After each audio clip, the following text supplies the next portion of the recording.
बहुत है, लेकिन ज्यादा ऊंचाई तक उड़ नहीं सकता। बाज बोलता बहुत कम है, लेकिन सबसे ऊंचाई पर उड़ता है और बाकी पंछियों का राजा होता है एक बाज। आज मैं आपको 5 ऐसे पॉइंट्स बताऊंगा जो कि हर इंसान को बाज से सीखना चाहिए और लाइफ की बहुत बड़ी लर्निंग है। इस 5 पॉइंट्स में पहला लेसन, ईगल फ्लाई अलोन। बाज अकेले उड़ता है और बाकी पंछियों के मुकाबले सबसे ऊंचाई पर उड़ता है। बाज अकेले उड़ेगा, लेकिन कभी भी चिड़िया और छोटे पंछियों के साथ नहीं उड़ेगा। बाज हमेशा या तो बाज के साथ उड़ता है या फिर अकेला उड़ता है। और इससे हमें यह सीख मिलती है कि छोटी सोच वाले लोगों से हमेशा दूर रहे और अकेले रहो, क्योंकि यही वो समय है जब खुद को जानने का मौका मिलता है। दूसरा लेसन, बाज का विजन बहुत ज्यादा क्लियर होता है और बहुत ज्यादा स्ट्रांग होता है।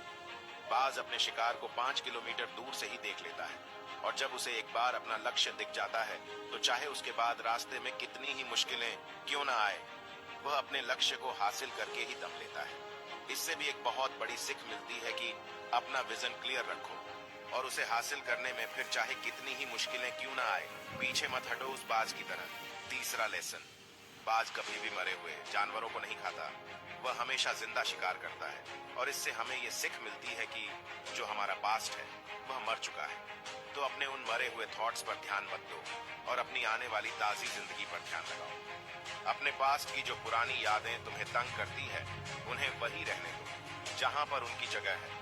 और तुम्हारे पास्ट की जगह तुम्हारे पास्ट में है, उसे अपने वर्तमान में जगह मत दो, क्योंकि एक बार तुम्हारा पास्ट तुम्हारे प्रेजेंट में आ गया तो तुम्हारा पास्ट तुम्हें कभी प्रेजेंट में नहीं रहने देगा। पास्ट में तुम्हारे साथ कितना भी बुरा क्यों ना हुआ हो, वो सब यादें, वो सब थॉट्स मर चुके हैं। और उस बाज की तरह बनो जो कभी भी मरी हुई चीजों को नहीं खाता। चौथा लेसन, जब आंधी तूफान आते हैं तो बाज बहुत ज्यादा एक्साइटेड हो जाता है।